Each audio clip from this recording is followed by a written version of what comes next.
All righty, Tracy, I'm so excited that you are actually the very first leader in my new leadership series.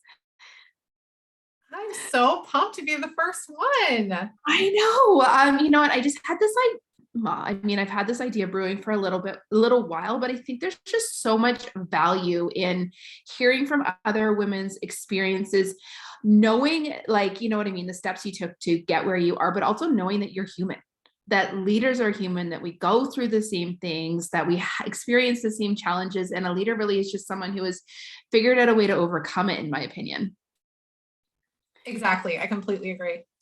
Okay, so I've kind of already given the audience a little bit of an intro to you, but that's from my words. So I would love it if you could kind of tell us a little bit about your business, what got you started, just a little bit of your backstory. Sure. So I am with a company called Senegence. We're in the makeup and skincare realm of network marketing. I joined 5 years ago. I joined for the discount, which I think a lot of people can relate to. Oftentimes I find people start as customers and then, we kind of fall into the business side of things. But I truly joined for the discount. I was not looking for a business opportunity whatsoever. I made that very clear. I fell in love with the products. I wanted to purchase them at a discount. At the same time, I was on maternity leave with my daughter. She was 6 months old. I was struggling with postpartum depression pretty bad. And I was the kind of person that didn't know how to sit still. So I really struggled with maternity leave. I wanted to be doing something. I wanted to have a project. I wanted to be using my brain. So after I joined for the discount, I started to see what women were doing within Senegence. And I kind of started to say, you know what, I think I could do that. I think I'd actually be really good at this. And the more I thought about returning to work, and my plan was always to return to work. I loved what I did. I loved working. I found a lot of value in that. I realized I wanted choice, and choice is hard to have when you have one stream of income. So my option was go back to work or go back to work. So I started thinking about looking at Senegence as a potential side business where maybe it could allow me over time that choice to be able to say, okay, can I make this something where this ultimately becomes a full-time career where then I can choose, I don't have to choose between my boss and my child, or rationing my vacation days so that I can spend more time with my family. So also tied up in all of this, I, at the time, was very, very introverted. So the thought of stepping into a field where it's literally called network marketing and I have to network with people was horrifying. So for me, the only way I could take that next step was to say, let's make this a social experiment. Let's see if we try this for one day, what will happen? And if it's great, it's great. And if it's terrible, we'll pretend it never happened. So I ordered a bunch of inventory. I created a Facebook group and I went in there and I said, hey guys, I'm trying this new thing. I have all these products for sale. Let me know if you want to try anything. And I sold everything I had bought within the first 2 hours. So then I was like, okay, I think this is working. But I was still really focused on that sales side of the business. I was not at all focused on leadership. I don't think I gravitated naturally to leadership. I didn't feel like I was in a place where I could lead other people. So I was really honed in on solely that sales opportunity with network marketing. But 6 days after I started selling, I had someone ask to join my team. And I was like, oh, what do you mean you want to join my team? Like, I don't know. I don't even know what that means. So very quickly, I started to have to figure out what that would look like to step into that leadership role. And with Senegence at that time in Canada, they were experiencing a boom. So there wasn't really anyone who kind of knew what they were doing. It was the blind leading the blind. And in retrospect, right, that was great because I got to kind of build what I wanted that leadership to look like. So I was able to build systems for my team from the ground up and figure out, okay, if I'm going to coach these people, how am I going to do that? So very quickly, as I'm new in the company, I'm having people join my team. And then by the time it was time for me to go back to work, I had actually replaced my corporate income. So at that time, I did have the opportunity to make the choice, and I did go back to work part-time and negotiated. In 6 months, you did that? In 6 months. Wow. Yeah. It was a whirlwind 6 months. I bet, with a new baby. With a new baby. Yeah. Yeah. And that's kind of part of my personality. I'm either doing it all the way or I'm not doing it at all. So I think I just kind of dove right in, and it was that thing I needed. I felt like I said, I was in that place where I was dealing with postpartum depression. I was a new mom. I felt like I had lost a lot of myself. And I think this was kind of that step back in to be like, okay, Tracy's Mhm. here, she's back. And it let me have that creative side of things. It allowed me to connect with people while I was still spending a lot of time at home. So I was able to return back to work part-time for a year. And then I actually ultimately resigned after a year. And I've been doing this full-time for the last 3 years. And my team is actually the top team in the country. Wow. Um, as you're telling me, as you're saying your story, I am like, now I get why I gravitate towards you, because not like now I was not that instant success whatsoever. I didn't even do my launch party until 10 months in, but it was all the same. I signed up for the discount. The first person like stumbled upon joining my team. I was on my third baby, but during my second baby, I started a business that with that baby too. So I started my network marketing business with my third baby. Like I don't have the ability to sit still. I'm either all in or I'm watching Netflix on the couch. Like, and I'm all in on that. So I just feel like, and I'm extremely introverted, which the majority of people wouldn't necessarily know. And I'm sure people don't assume that about you either. Exactly. Same thing. People are shocked when I say that I'm Yes. introverted. And when you just said that right now, same thing. I never would think you're introverted. I always call myself an extroverted introvert, where I can play the like out in public game. But the second I leave, like if my husband and I go to a social engagement, he is an extroverted extrovert, right? So we'll get into the car and I'm like, oh, dead in the front seat because Yeah. I've expended all my energy, and he's like bubbling and has more energy because he gets that energy from people. Yeah. So Totally. I am definitely just like you. And so there you go for the like, because I think this is like one of those barriers that a lot of people believe that they have in the network marketing Mhm. industry. They're like one of the things you hear often as well, like I'm not a good leader, or like I'm not really good with people or whatever. And I think that these are taught and learned skills too. They are. And in some ways, I think they're also a safety mechanism. I found I would revert back to that. Well, I'm an introvert, so I'm not going to do this, this, and this. But Yeah. that was just me protecting myself from putting myself out there. And then when I started to do those things, I'm like, wait, I can do these things. Yeah. It's me that's telling myself I can't, because that's something I've told myself all this time, and something I'm doing to kind of protect myself from really stepping into who I'm supposed to be. And also, I think when it's something you're passionate about, Mhm. you're a little less introverted, right? You're confident, you're excited. When you're around those people that get you, it's a lot easier to kind of let that introverted side kind of fall away. And I think there's a certain superpower inside of being an introvert, in that introverts are often better at creating real relationships Mhm. and bonds and connections with people, because sometimes we're just naturally better listeners and we can read a crowd a little bit better. And so actually I wrote a post on that. I don't think it's gone live yet, but I was talking about introvert, like being an introvert is a superpower in a lot of ways that actually lends really, really well to the network marketing industry. I totally agree. Yeah, I Love think to it hear does that. create those much more authentic relationships, because you do tend to listen more. Um, and that's one of the areas where I think I thrive in, is a lot of people, especially when you're building online, it's hard to make that authentic connection. But I find I get a lot of people saying, I feel like I know you. And I think part of that is that introverted side. It is a superpower. I Yeah. agree.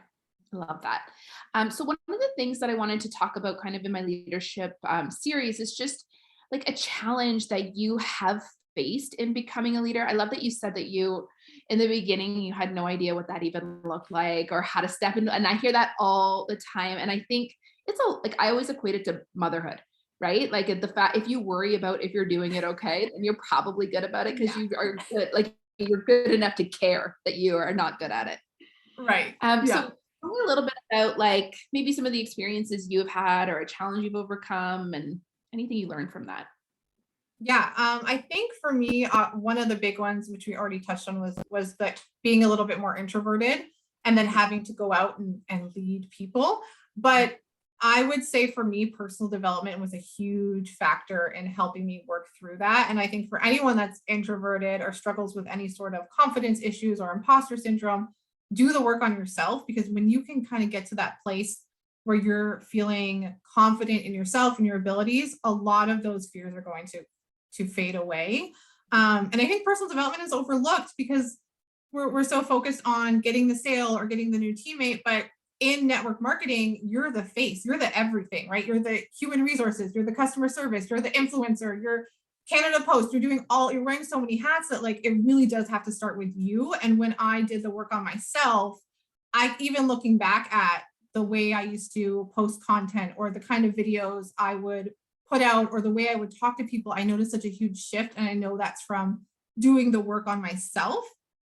And then the second biggest challenge, which I find happens a lot with new leaders, is unrealistic expectations. So having that expectation that that person that joins your team is going to do all the things that you did exactly how you did them. And then when that doesn't happen, the leaders get discouraged and they say, why am I spending time building a team? Why am I investing into other people when I'm not getting the outcome that I thought I would get? And I would get that myself when I first started building, because I'm very much a self-starter and I'm, able to take direction, and I wanted to do the hard work. So I was just expecting that everyone else would do the same. But now I have such a greater understanding that when it comes to network marketing, the great thing about it is that anyone can join, but the downside is anyone can join. So there's no job interview. There's no skill set or education you need. So you're going to get people from all walks of life. And on the same token, it's just very interesting the way that it's viewed as a different form of business, but it's a very reputable business model. And, there's lots of money to be made, but we view that brick and mortar traditional business as, that's a real business, versus this is something, because the cost to join is often so low and the investment is so low, it's not given that same credibility. So I think people are more apt to quit network marketing before they give it a full chance because they don't have as much skin in the game. So when I have people joining me now, they see the results that they as well were expecting that to mean something that isn't necessarily a truth either. It's so true. Yes, exactly. So I find for me now, when I have people join me, I'm very clear with them that I tell them I will match your energy. Mm-hmm. If you want to run, I'll run with you. If you want to walk, I'll walk with you. But I think where I got into trouble early on is I was pulling them over the finish line, or I was doing the work for them, or I was wanting it more than they wanted it for themselves. So now just the expectations I have for them, I will share them up front. If you want to do this, I'll do this with you, but I'm not going to do this for you. I love that. And I like how you said you match energy for energy, because I believe one of the things that tripped me up in leadership was that I matched my energy to what they said rather than what they did in the beginning. Yes. And that's probably one of the things that was one of the most defeating aspects to deal with in leadership, right? Is because there's a lot of people out there that say that they want a lot of things, but they're not willing to put the actions behind their desires in order to get those things, right? And when you're a leader constantly being the one that's infusing energy into somebody else's business, it can be really deflating. That's very true. And that's a good point. There's a lot of people that want it until they see what it takes to get there. So I like that. That's a really good point about, looking at their actions versus what they're saying. Yeah, I love that. And truthfully, I think in the beginning, one of the things that I wanted everything for everyone, where that's not everybody's journey either, right? Yes. And it doesn't need to be everybody's journey. We as leaders actually need a lot of those, true wealth and success, and your empire is built by a lot of people doing very little bit, yes. And a few runners. That's so true. So true. It's so interesting, right? This leadership journey. Yes. That we are moving through. I love everything that you just shared. So what does leadership look like for you on a daily basis with your team now? It definitely looks a lot different now that my team has grown so large. Yeah, I think big team. How do you manage all of that?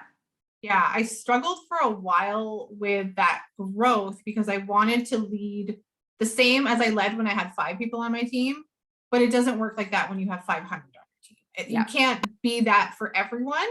And I think I lost a lot of my personal business along the way, which is something, it was a hard lesson to learn, but I wanted to be everything for them. And then I realized that my personal business was being sacrificed. So how I've gotten kind of into more of a balance now is, as I understand, and what I would tell leaders is that your personal business has to be like first and foremost for you, because through your personal business, that's how you're going to continue to build relationships. You're going to get new customers, you're going to get new teammates, and your team is watching you. They're looking at you to see what you're doing. So when you're preaching to them to go live on Facebook or post a certain number of times or do an Instagram story, and then you're not doing any of those things, it's really hard for someone to buy into you when you're not leading from the front. So I really make an effort to make sure that I'm doing the things that I'm preaching. And then we have a really strong Facebook community for our team. So I will go live in there. And I like to kind of just take what I'm doing on a day-to-day basis and show them, because I learn really well by seeing what other people are doing. And I think when you get to a point in your business where you're successful, you forget what it's like when you're on day one. And something as simple as showing someone, hey, this is a post that I put up today, and this is why I wrote it this way. And these are, this is how I responded to comments I got on this post. We kind of have to remember that we have to go back to the basics sometimes. So I really make an effort to bring my team on my journey and show them what I'm doing.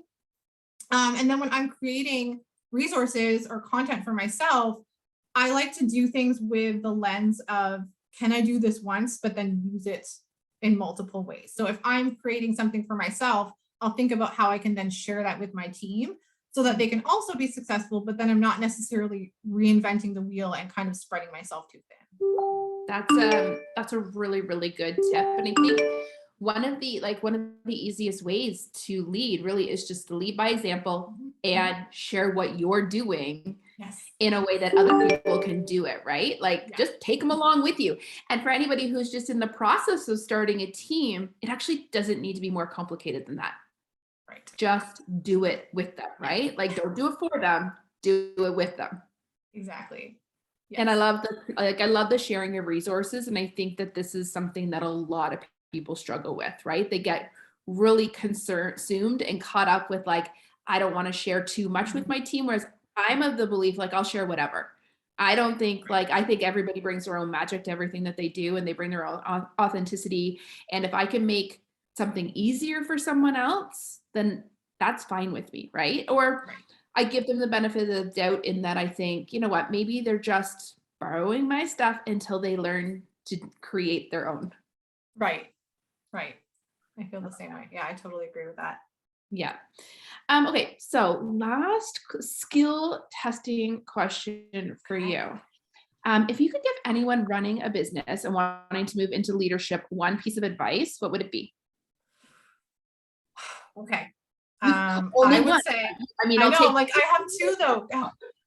Okay, I'm gonna still try to weasel my way into making this 2 pieces of advice. One, you're a leader the second you have one person join your team. And I think that's a struggle for people. They say, well, I only have one person on my team, or I just signed up one person. You're a leader. The second you have someone that you're mentoring, you are a leader. People are often sitting in the sidelines, waiting until they get to a certain point before they be the leader that they believe that they could be, right? I always tell people, be the leader that you're going to be in the future now. Set the stage now, because right now is probably more manageable, and then you grow. And when you get there and you have that team of 500, you're not overwhelmed and hiding under a rock. Exactly. I love that. I'm actually going to start saying that too. I think that's brilliant. And then the other thing I would say is set boundaries from the beginning. I think that's something I struggled with wanting, like you were saying earlier, wanting it for other people, wanting everything for everyone. That's not your job. Your job is to be there to mentor and support them, but also empower them. And we can't empower them if we're constantly coming to their rescue. And I think as a leader, I would struggle with the idea that, well, I'm making a certain commission from my team, so therefore I need to be available to them at all times. But then I would not be showing up as the self that I wanted to show up as, right? When you don't realize that when you're constantly responding to messages at all hours of the day, you're giving away little pieces of your energy. And then at the end of the day, you're tired, you're burnt out, you're really no use to anyone. So I would say get really clear on setting times when you're going to be available for people. And when you're not, you're not. And that's okay, because it's allowing those people the opportunity to step into their power and maybe be a little bit resourceful and look for answers themselves, or wait until you're available again, and then you can answer their questions then. And would you say that's the number one boundary you kind of have put in place for yourself as the leader, is just like, I don't want to say office hours, but like availability almost? I fell a victim to that too, where I lived inside my phone. Like I'd be doing bedtime, like while taking an order or answering a quick question, like, Question, yeah. quick question. I just a quick question. And then I would have like 5 people deep on my team messaging me to ask me how much shipping it, you know what I mean? Just like, Oh, yes. Yeah, this all sounds very, very familiar. I think it's the people pleasers that are like the worst victims of Oh, this. yeah. And I'm a full people pleaser, so I get it. And it's been yeah, and it's been a struggle to try to implement those boundaries. I definitely think it's something I'm still working on. But someone else's emergency is not really your emergency, because if you know that you're available between X hour and X hour, and then someone forgets to watch the video, or someone forgets to do the training, or someone realized they ran out of their product at 11 o'clock at night, that's not your emergency. So that's something I tell myself. And also, for the most part in network marketing, we're not in an industry where anything is actually ever an emergency. I used to say there's no such thing as a jewelry emergency. Right. I'm not exactly. a brain surgeon. Yes. And I think we're really good at making it, like, justifying it to ourselves that it is an emergency.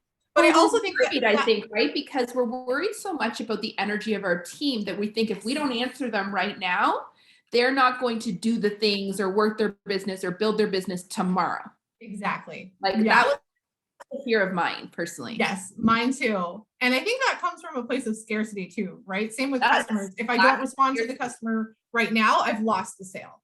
That's right. But that's not really realistic. So yeah, I think boundaries for me it's been a hard thing as a people pleaser to learn, but I know that I show up better for everyone when I have those office hours. And you don't necessarily have to communicate to people that you have office hours. If you make that promise to yourself that from 8 o'clock at night till 8 o'clock in the morning, you don't answer messages, just don't answer messages, and people will start to catch on. Reasonable. It is very reasonable.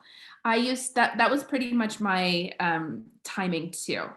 Because it's reasonable that I'm not on my phone after 8 p.m. Yeah. Absolutely. And most places where you shop or customer service hotlines are not available 24 hours a day, and we all are able to live full functioning lives. Yes. Without having access to someone. So the listeners in the house that are setting boundaries, just remember that every single time you break them, you will learn to regret it, because it sets you backwards, right? There was so many times where I would just be like, oh, you know how you can see people's question when it pops up? Sometimes I'd be like, oh, that's a quick one. But then it becomes a full conversation, a back and forth. And all of a sudden I've got my phone in my hand still until 10:30 p.m. Yes. And my brain is like fried and tired. Yes. And you'll start to know you're doing it right when you see someone's question pop up, and then an hour later you see them message you again. They're like, never mind, I found the answer. Yes. And it's magical. It's magical. When I was building these into my life, I found this to be one of the most challenging aspects of leadership, was to build these boundaries in. I would actually take my phone and not have it in the same room, because I didn't have the ability not to just check. And I took the notifications off so that even if I can see the Facebook Messenger, I have no idea. And honest to goodness, there's always a message in there. Like there's never not, but I can't see 15 or like the number beside it. And you're right. When you set it and when you keep it for a while, people actually start to learn to function on their own. And the messages that you get lessen and lessen and lessen, because people, and I think that every single woman or male that joins our team is capable and strong and smart and able to fix the majority of their own problems, right? If I can do it, they can do it. Exactly. And it's much more empowering for them if they, at the end of the day, say, okay, I figured that out for myself and it worked out really great. So I think it's a good service for that. Exactly. One of my favorite things, and I think you actually, when you're talking about personal development, it's like the perfect lead in. Do you have like a favorite book or a favorite podcast or resource that you could recommend to anybody listening? I love, probably because she's the exact opposite of me. Her podcast is called Jessie Lee is the People's Mentor. Her name is Jessie Lee Ward, and she is a top network marketer with multiple Ward or Ward? Ward, W-A-R-D. Okay. Jessie Lee Ward. And she is like one of those people that is really, really loud, really extroverted, high energy, tough love. And you can't not listen to her and get like really excited. So she's a good one to listen to in the morning when you kind of need that like hype in the morning. I love, and she gives you a lot of really great tips for building a network marketing business.